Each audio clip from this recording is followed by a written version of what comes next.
fucking goal! Atletico Madrid. What a game. What a game. Like I said last week, we obviously really needed this one. Not only to somewhat stay in the La Liga race, but this is the first time we beat Atletico in La Liga since 2022. Which honestly is just pathetic. So this one definitely means something. Also, guys, sorry if it seems like I'm at a loss of breath and I sound very weird. It's just that I've been sick this entire weekend. So I apologize for all this grossness going on right here. But yeah, 3-2 against Atletico at home. What a game. I obviously knew it was going to be this close against Atletico. It's always a hard game. No matter if it's La Liga, Copa del Rey, Champions League, it's always going to be a challenge. But I honestly did not expect to see 5 goals today. Before the game, I was thinking more of like a 2-1, 1-0, maybe even like a tie, 1-1, 2-2. But I will gladly take this result. We did what we have to. We were able to get the victory against all odds. It was just a crazy game.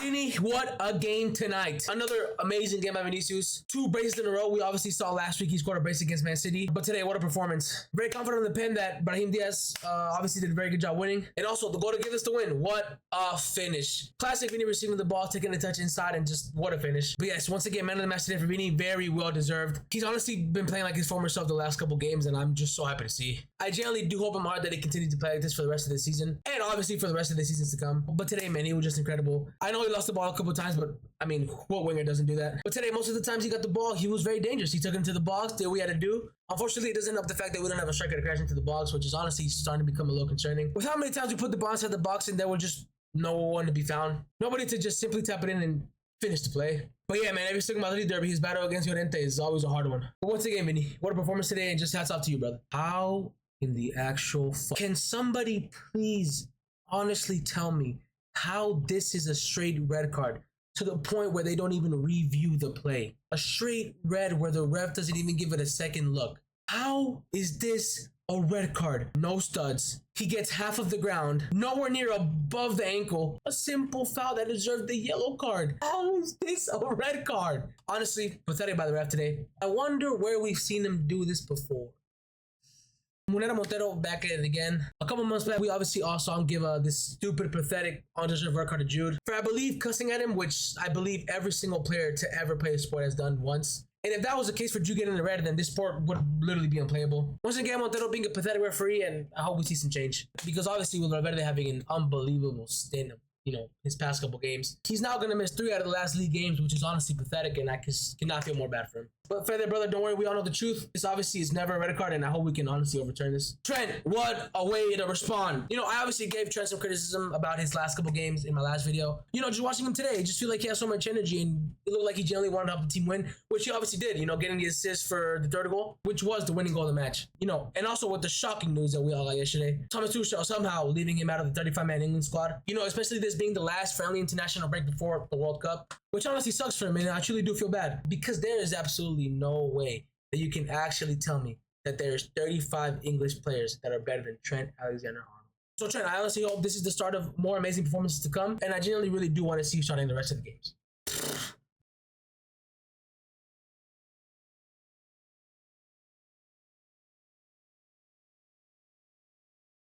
I mean, Molina. What a goal. Unsavable for Lunin, unsavable for honestly any keeper in the world. This goal is just honestly unbelievable given the fact that you can argue that his goal last week against Getafe was even better. I think the first goal in the first half was also a very good goal. Decent pass into the box where I believe Rudiger should have done better. Then Juliano with an unexpected, super smart piece of wire just lays it off to Lukman to just simply finish it. But 2 very good goals for Atletico today.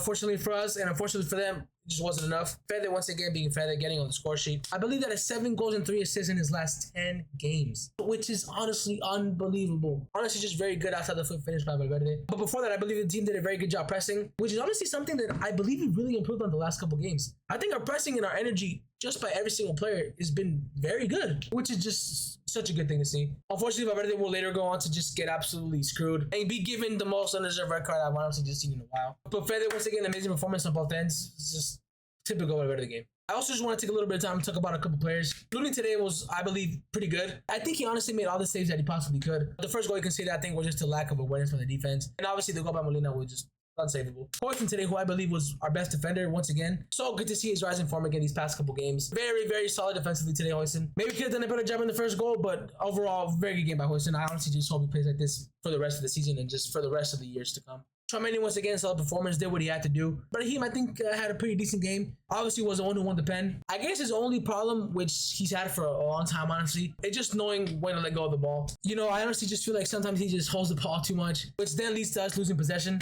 But other than that, pretty decent game by Brahim today. Thiago Narda, not the best performance of today. I think Narda was just non-existent today. I guess that's all I can say about him. Thiago obviously only 18, but I just feel like not only this game, but every single game he played for Madrid, he just loses the ball way too much. And I honestly understand. With the type of player he is, he's obviously going to lose the ball sometimes. You know, also given how many times he receives the ball in general. But I just think he loses the ball too many times. And not only that, but when he does lose the ball, he tends to lose the ball in the worst positions, which most of the time always leads to a counterattack. But I do know he's young and he's new. And with the amount of playing time he's getting, I know he's going to get better. Also today, very good news. Two very huge comments with Jude and Kylian finally coming back after injury. Also, guys, relax and know what you're thinking. I know Mbappe played last week against Man City, but he's officially back. And Jude is finally back. Sooner than honestly we all expected. But very, very, very happy to finally have him back in the team. But yeah, man, last game. We are officially now on international break. I think that means no club football for, what, 2 weeks? So hopefully all the boys who are going to be traveling with the national teams stay healthy, don't get injured, and just come back ready to play. Thank you guys so much for watching this video. Please let me know your opinions on the game in the comments down below. And also, guys, if you want, let me know what games you're most excited to watch for this international break. With that being said, I'll catch you guys in the next one. Peace!